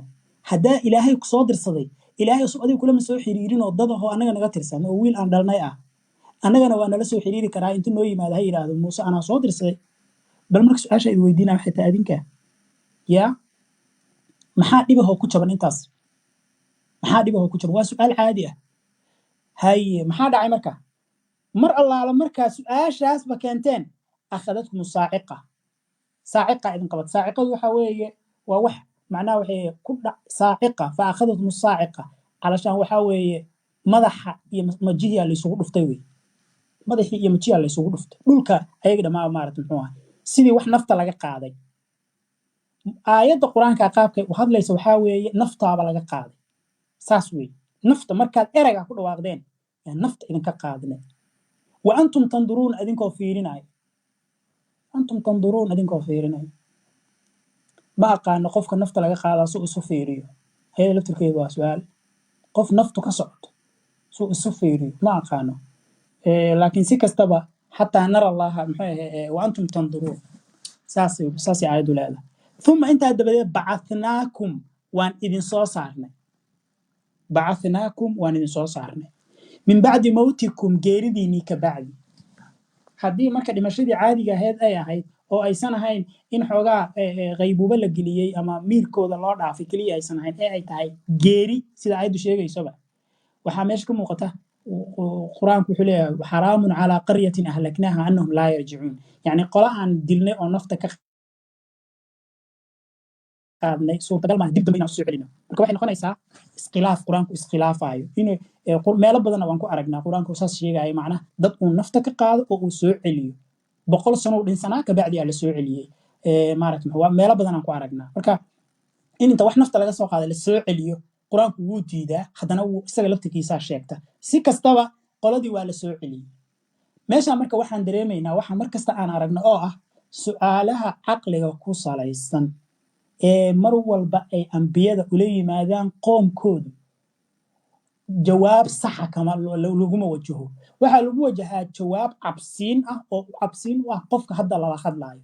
inay sidaas u dhacdayna caddayn aan loo haynin tusaale ahaan muuse inuu u yimid inay qoomkiisii sidaa ku dhaheen dabadeedna sidaas lagu sameeyey kabacdina lasoo nooleeyey waa fikrad xilligaas shaqay lahayd moogta ugu yaraan cabsiin ha noqoto laakiin dadkay ku dhacday macnay u samayn lahayd laakiin inay dhacday isla qofkaad caddaynta ka rabtay inuu hadda isagu isu kaa caddeeyaa kuu sheeganayo marka waa mushkilo tusaale ahaan nebi maxamedaa sheekadan sheegaya isla nebi maxamedaa lagu haystaa inuu yahay rasuulkii alleh marka inaad iiga sheekayso muuse ayaa sidaan ay hadda ka hor ku dhacday macnaheedu waxaa weye fiiri waxa kaa imaan karaan ogahay markaasaan ka hortagaya sug daddaha maaragtay waa fahmi ukaadi wuxuu rabaa hadalkaaga inuu ka hortago nebi maxamed isagay ku soo socotaa arinallaaha jahrata ilaahayna tusi marka wuxuu leeyahay yaan su-aashaas lay dhihin sababtay taa hadda ka hor sheekadan aa dhacday wallaahi bilaahi balaa idinka raacaysa haddaad weydiisaan balaa idinka raacaysa marka waa ka hortag xujooyinka maaragtay muxuu as'ilada laa tas'alu can ashyaa waay macnaha su'aal ay ahayd in laga jawaabo yaa laga hortagaa in la isweydiiyo waa la iscabsiinaa laakiin meeshan su'aal saxa wey waxaan aniga inaa wax iiga duwan tahay maxaan ku fahmayaa qof caadiyaha tahay ilaahay baa ila soo hadlay ma yadriini aniga yaa ay ogeysiinaya adiga ilaahay inuu kula soo hadlay adaa sheeganaya suu kugula soo xiriiray tusaale ma iiga jawaabi karta suu kugula soo xiriiray jibriilow ii soo diray jibriil waa maxay waa su'aal kale jibriil xaggee ilaahay miyuu yaqaanaa waa ma yaqaana jibriilna jibriil laftirkiisu wuxuu leeyahay ilaahay baa ila soo xiriiray oo adigu miyaad ilaahay taqaani marka caalam aan isu wada aqoon aan isla soo xiriiray dabadeedna anay ugu yimaadeen anuu xaqaa u leeyahay marka inaan ku iraahdo adigu maxaad ahayd yaa ku soo dirtay qofka awooday inuu adig kula soo xiriiro aniga ma wax ii sheego waxaas waa as'ila caqliya waa as'ila weligeedina jirti hadda marka adigu su'aashaan maanta keento waxay ku leeyihiin ma ilaahay subxaanahu wa tacaala ayaa waxaad ka wadaa hadda ilaahay iskay tuso ha ayadaa laga wadaa maxaa dadka maarata miirka loo dhaafina maxaa dadka loo suuxinaya waxaa leeyahay muuse laftirkiisa wuxuu isku dayay inuu yiraahdo ilaahayow waxaan rabaa inaan ku arko markaasaa waxaa lagu yidhi aniga ma ay arkaysid buurtaas fiiri buurtii fiiriyo buurtii shiiday oo dhalaashay qof kasta marka waa soo laabanaa mogta caqligii eber wuxuu leeyahay hadduu muuse arki lahaa ilaahay uu asagu fiiri lahaa saasa buurtaas oo dhagaxa ah ayaa dhalaashay isaguna eber u noqon lahaa laakiin isweydiin maayo buurta ilaahay muuqaalka uu isku tusay ayaa keenay inay dhalaasho ahlu jannaha aakhiro wuxuu awoodaa inuu istuso mana dhalaalayaan idan marka hadba wuxuu adeegsanaa wasiilo marna buuraha uu ku dhalaaliyo marna dadka uu caadi ugu raaxaystaan fi jannaati cadnin sida quraanku sheegay iyo ahadiista yani fi jannaati cadnin lagu raaxaysana daawashadiisa oo markaan daawashadiisa lagu raaxaysanayo oo la leeyahay waa waxa ugu fiican oo qofka muuminka ah arko inuu ilaahay daawado talow ma ahlu jannuhu dhalaalaan oo dhulku la rogmado macnaheedu waxa weeye ilaahay baa wuxuu isku tusay muuqaal uu ku talagalay in la arko muuse intaas lee u baahanaa in la cabsiiyo oo la waalama waxay ahayd keliya in la yidhaha maadaama aad rasuulkii alleh aadna shakisan tahay ood u baahan tahay inaad aragto jag waa ikaasa waxba ha dhalaalin ujeedido ya laakiin in la yidhaahdo buurtaas macnaheedu waxaa weye waa caqliga oo lala dagaalaya bimacnaa ciidina inaysan ku fakerin inay ilaahay aragto laakiin dabiiciyan maanta ilaahay hadduu go'aansado inuu adduunkan istuso sida uu aakhiro u awoodo inuu istuso adduunkana inna lanaa lalaaakhirata waluula su'aal qur'aan ma adduunka isagaa la aakhirana asaa iskale sidoo aakhiro isku tuso makhluuqa ayuu adduunkan isku tusi karaa laakiin inaad ka dhigtid mas'ale caqliga aan waafaqaynin ilaahay see isu kaa tusaya see ku dhici kartaa ilaahay ma ilaahay baan awoodi karnaa inaan aragno ilaahay baan awoodi karnaa maxaa awoodi weyne isagaa keliya waxaa laga rabaa huwa qaadirun calaa kulli shay wax walbuu awoodaahe inuu isku kaana tuso qaab loo arkay mid kale isagu sidiisa muxuu ku falayaa qaabka ah in la shiidshiido buuruhu shiidaan oo meel kasta dhalaasho muxuu ka helaa waxaas oo waxay ku tusinaysaa macnaha xoogaa macnaha waxa weeyaan fikradda oo la rabo in qofka lagu cabsiiyo oo maarad hadda la yiraahdo kuwaana saaciqa qabatay muusan saaciqa qabatay nafta ka dhacday wax noocaas oo kale diimuhu mar walba caqligiisa lama hadlayso waxay la hadlaysaa caadifadiisa caadifo way cabsiinaysaa marka haddii ku guulaysto in caadifadiisa hanato wuu iska haysanaysaa haddii caqliga laakiin la muxuu ku muxuu ay hanan weyso waxay leedahay munaafiqa tahay iyo gaala tahay iyo waxay ku bilaabaysaa caay ay ku bilaabaysaa ثم بعثناكم من بعد وظللنا عليكم الغمامة قلدي الله نعم أولي لك شيكيني وظللنا عليكم وحن كركينا كهريني الغمامة أيام كهريني غمامة وضرور قرح بان دين ديدني الله عجيب ذنا الرب بن إسرائيل ما أنا وحسن الله سمايا دي أنا وحسن الله سمايا لها بالي عالي وظللنا وحن كهريني عليكم كركينا الرب بن إسرائيل والغمامة ضرور ورعد عادي وان دين ديدني عادي أيام دين ديدني هاي وأنزلنا عليكم وحن دين سودتشيني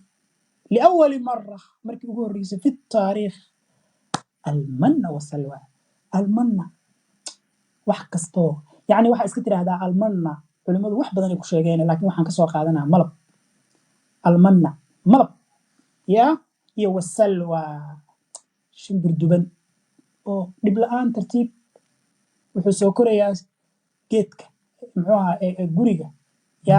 أيوه معنا يا مال كميدو كوسو كوريا دك وبدبن يهابا وبسل يهابا كالا يعن يا محمد ملب كينا جيدها أيو كسو دايا سيدا الشيء مارت محمد إيشاك سيدا برفك أو كلا أيو جيدها أسو كوريا مركا أذين كنا محبوبة هانتين كليا ترتيب قاد عيد ما جرت سكا لهدانو إرادو سندي أدون كالا سيارة ابن إسرائيل مركا إلهي يحولي وراسا سعيدن كو راحي مدى كلا أدون كيها وريها إذن كفضلي قونيا إذن كو إحضي حق الدين تا رسول شرطنا إذن كسو ساري إذن كمحان رسول إذن كسو ساري داود وسليمان وزكريا وموسى وعيسى وحاسب إذن كسو ساري كفرع أصل كيني فرعنا أنبيان كدي بليز هلا يسو جيست محا دعي محا مارتي يقو ديدنتي وريها فضلتكم على العالمين فضلتكم وجدوا بل إيك habka loola dhaqmayo qolada yani isku dhadhajiska la isku dhadhajinayo ya waa arki doonaa haddii ilaahay qolada reer bani Israa'iil fadilida uu fadilay karaamada uu karaameeyey iyo sida uu uga eexday dunida kale ay u qalmeen iyo inuu ahaa mid aan waxba ogeyn oo fariintiisii iyo xoolihiisii iyo juhdigiisii iyo dadaalkiisii iyo rabitaankiisii oo dhan ku qasaariyey cid aan mudnayn ilaa uu ka dhigi doono daanyare iyo doofaaro markuu cunaa inta ka bato daanyare iyo doofaaro noqda tug yahay tuugteeda وكلوا عنا من طيبات ما رزقناكم وحنا إذن كل رزقناي كدرجة طيبات كاس أنا إنسي ورياض كدرجة وما ظلمونا أنا ما أيسن من ريب بني إسرائيل ولكن هسي شيء كانوا أنفسهم يظلمون نفتون بيظلمناي مركا إني كدل ميان قرآن كويحو شيء ماشان حكم مقطع هايدو حيرتا إني تراهدو قلباتك iyo gaalnimada iyo shirkiga iyo dulliga bani aadamku iyo cisyaanka ay sameynayaan annaga dhibaato nagu ma hayso laakiin qofku isaga naftiisa dhibaato ku haya haday sidaas tahay meela kale yaanaan ku arkin oo isla quraanku uu ka cabanayo dulmi loo geysanayo ilaahay oo waa maxay inna shirka la dulmun cadiim shirkigu waa dulmi weyn marka hadda waxa u dhahdo shirkigu waa dulmi weyn هذا ما دهينه أنا لما ظلمين أنا ظلمين ما كرو وما ظلمونا أنا ما ظلمين هذا أنا جديدين اعتراف وعيان يا أخوان سوايان نهاية المضاف أنا قدي بيما جيسن لكن أيهم بنفتوا ذي بكوهي إن الشرك لظلم عظيم أي الفريقين أحق بالأمن markaa dhehaysay maxaa ka waday shirki laguu samaynayey iyo gaalnimada adiga lagugu gaaloobo waa dulmi weyn oo adiga lagugu samaynayo akbaru dulmiga saddexaa loo kala qaadaa bay dhahaan dulmiga uu dulmiyo qofku ilaahay iyo dulmiga uu dulmiyo dadka iyo dulmiga uu dulmiyo naftiisa dulmiga ugu weyn oo qofku uu sameeyo waa kan ilaahay uu dulmiyo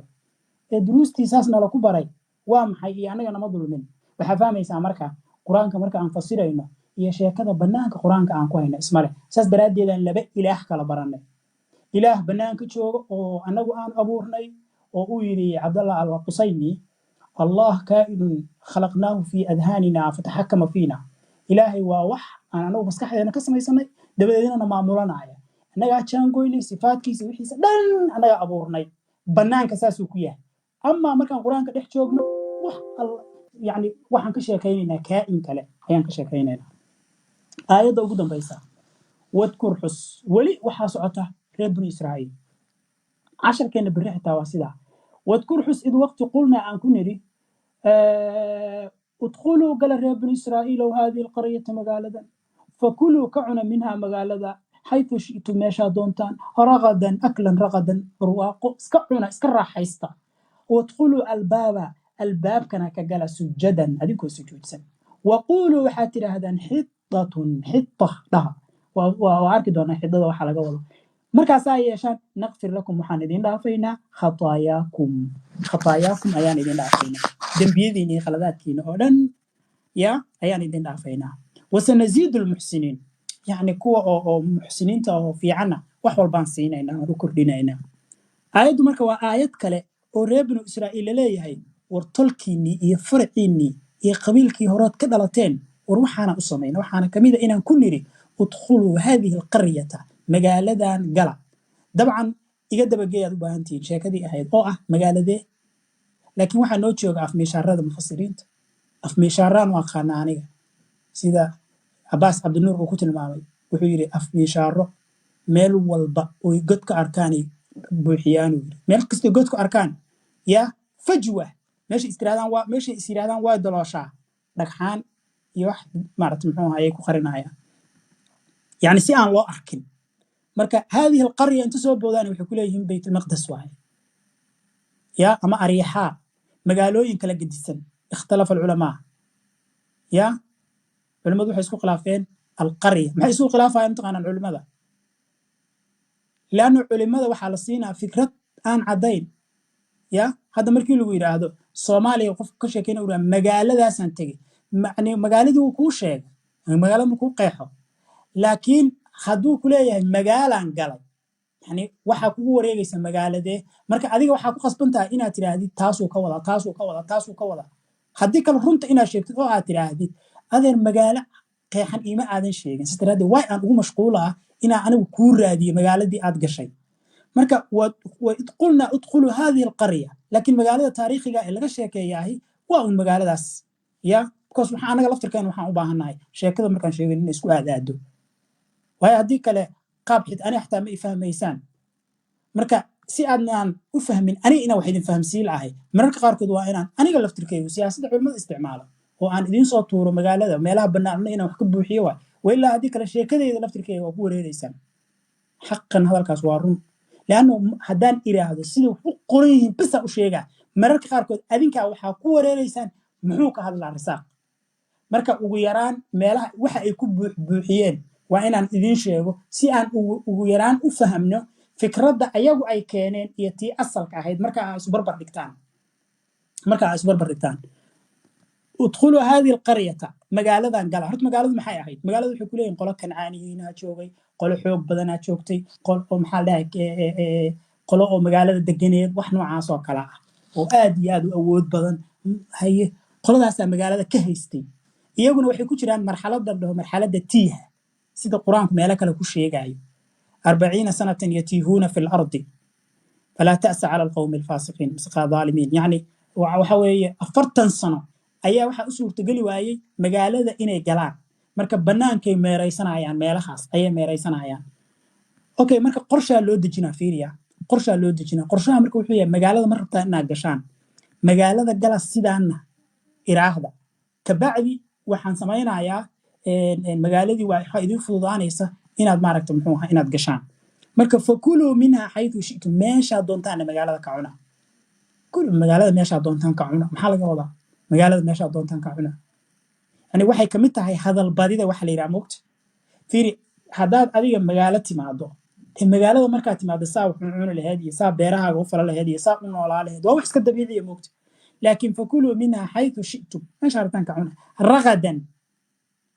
ragad intaas waxay leeyihiin waxaa meesha ka maqan aklan ragadan bimacnaa cunis raaxa leh macnaa ma dhibtoonaysaan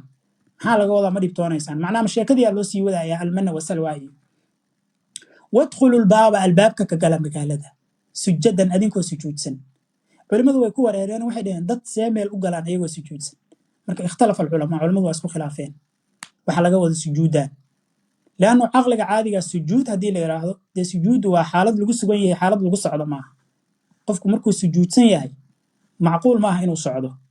marka see dad sujuudsani meel maaragta u gelayaan midda kale dad sujuudsani see cadowgooda u wajahayaan ilaa meesha cadowgoodiyaa joogee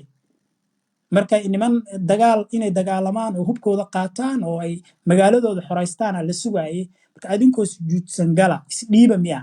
maxaa laga wadaa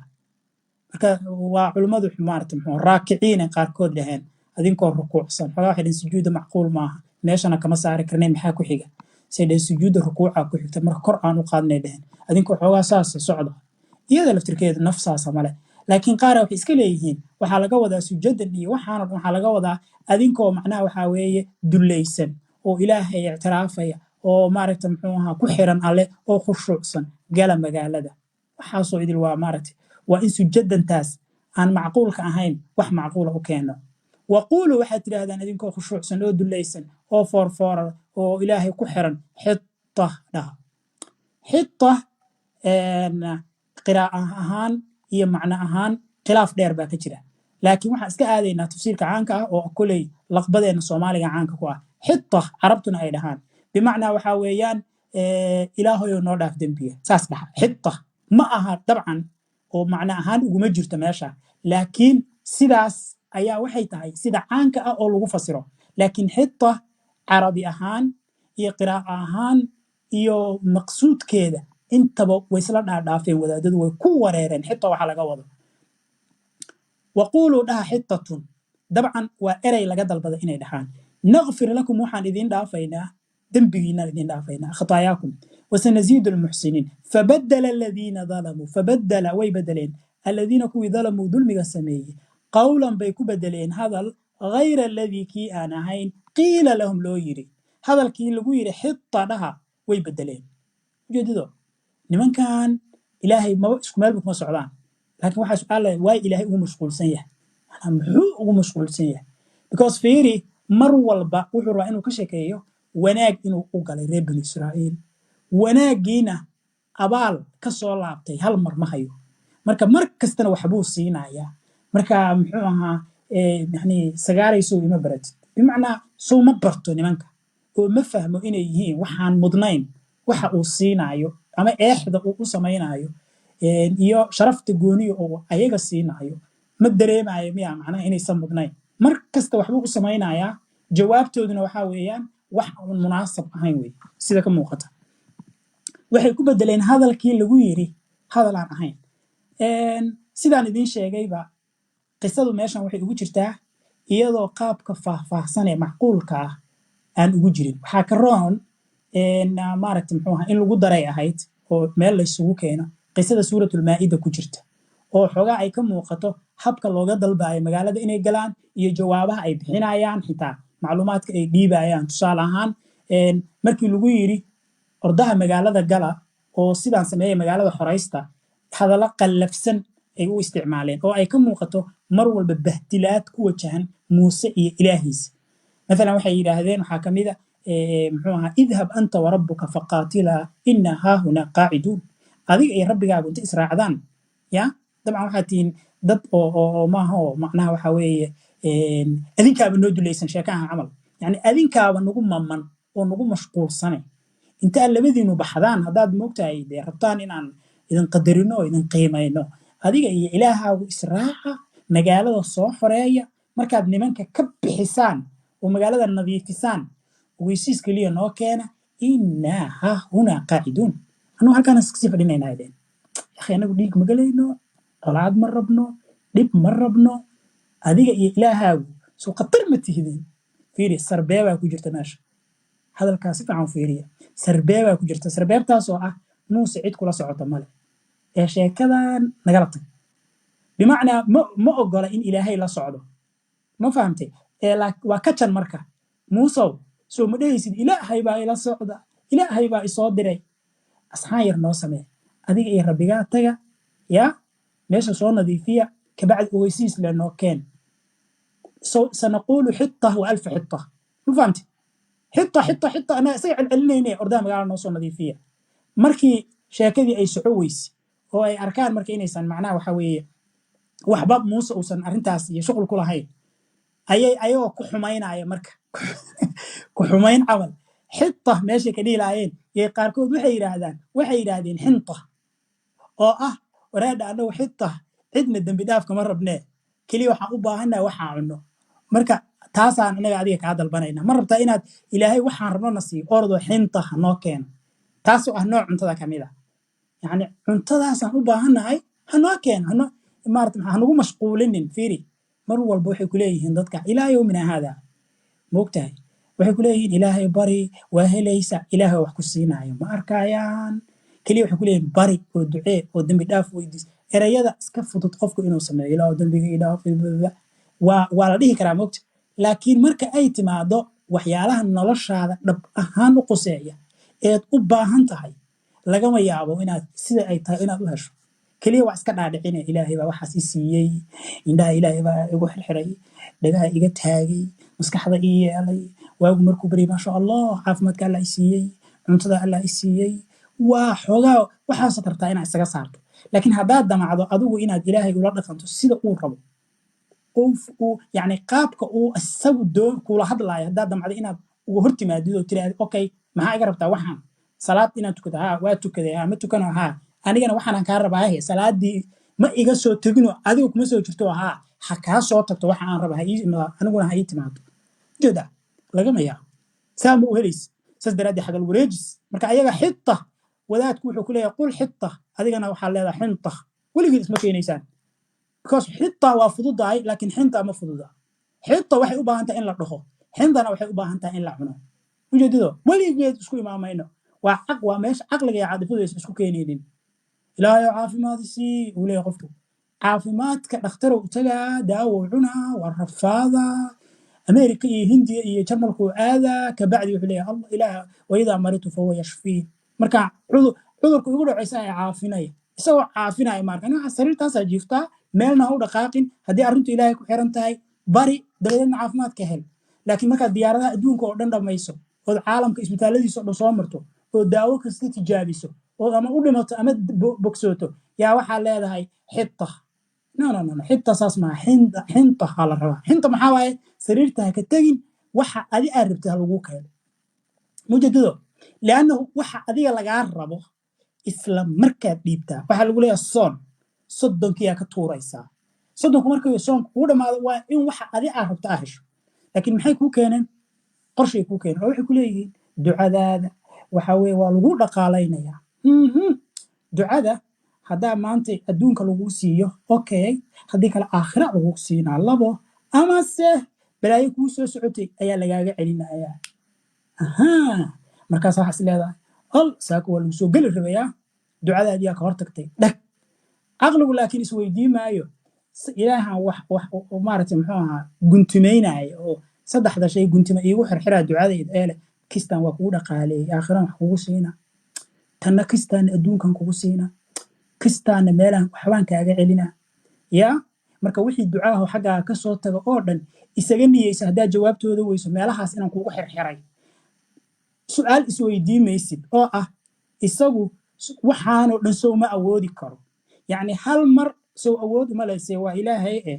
inuu dhibtana iga celiyo dheeftaan weydiisanayana isiiyo aakhirana abaalkayga isiiyo so iskuma awoodi karo ficlan way isku awoodaa kaagama jawaabayaan qaabkaas laakiin waxay ku leeyihiin ducadii maadaama la arki la'yahay oo meelay ka baxda la la'yahay jawaabteedii yaa waxaa lagugu mashquulinaa meelaha bannaan meel waxaa laga yaabaa balaa lagaaga celiyey xaggay ka dhacday haddii dacwadu sida aan loo ducaysanayo loo ajiibayo waxaan ka arki lahayn nolosha muslimiinta aan ka arki lahayn maalin kasta wakaa reer banu israa'iilkaas hadda nacaybku iyo ciilka iyo karaahiyada nooga buuxdo qur-aanku saa uga hadlayo oo kibirka sanka taagaya ilaa hadda kibirkii sanka la taagaya wakaa dadkii 24 saac ayagu qur-aanka ku rarnaa oo gaararka kala fadhiyeyna waa kuwa ayaga dulanimadu ka muuqataa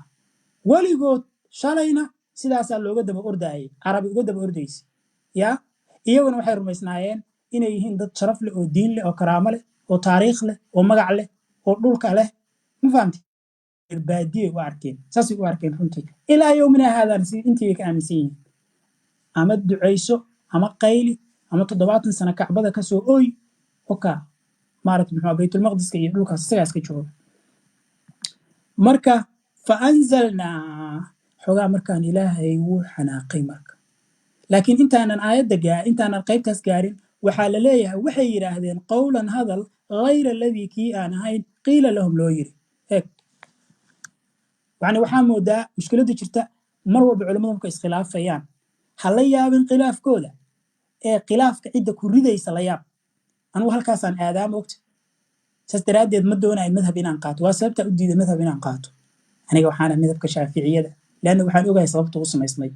waxaan ahay wahaabi oo kitaabada maarata caqiidada oo wahaabiyada iyo ashcari baan ahay sababtay taa waxaan ogahay waxa keenay waxan sabab waa maxay fikrad meesha waxaa taalla lagu wareeray mana ogola inay qirtaan moogta fabadala aladiina dalamuu qawlan hayra aladii qiila lahum waxa ayagu ay dhaheen miyaana loo sheegay xita dhaha ayaa la yidhi laakiin wixii ay dhaheen aayadda kuma caddaa saas daraaddeed keliya waxaa la yidhi waxay yidhaahdeen wixii la yidhi dhaha waxaan ahayn marka waxaas waxay culimmadu ku mashquulayaan wixii ay dhaheen marka beentaa marka beenoo dhan ay keenayaan wax kasto because fiiri mar haddaan qofkii ilaahay baa hadlaa tiri okay ilaahayna wixii kuuma sheegin maxaa dhacaya marka bal aduu marka ma ilaahay ayaa mar kale kula sheekaystay oo mufasirka la sheekaystay oo nebi maxamed inta kasoo hormaray oo kasoo kamar yiri hebelow waxaan iyo waxaana laga wada hadda wuxuu ku leeyahay ibnu cabaas wuxuu ku fasiray ibnu fulaan wuxuu ku fasiray war ibnu cabaas ma anigu igu og yahay waxa ilaahay dhahay maadaama ilaahay uu yiri qawlan ghayra alladhi qila lahum ibnu cabaas ay u keeni karaa war kale hadhow marka madaahibay ka samaysmayso waxyaalaha noocaas oo kale ah فأنزلنا وحن كسو دجينا على الذين كوي ظلموا ظلمي وسميه رجسا بأس إيا عذاب من السماء حق السماء هذا بما كانوا يفسقون ما رأت محوها حقا عرى صهر مرتي لكن وحي كوها بونات فرسماهان عردان إنا لسوق للماشي لأنه ولي وحا صعطا على شيء شديد وإذا استسقى موسى لقومه وإذ قلتم يا موسى ولي وحا صعطا على شيء شديد مركا حقا وحا مودا عردي يسوب بودي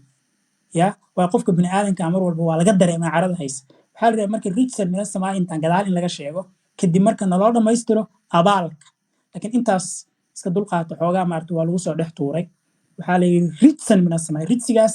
sida uu yahay ma naqaano daacuun iyo cudurro iyo mufasiriintu de waxyaalo kale ku galayaan hal maalin cudur lagu asiibay kulay markaas ayaga dhama baabeen eber noqdeen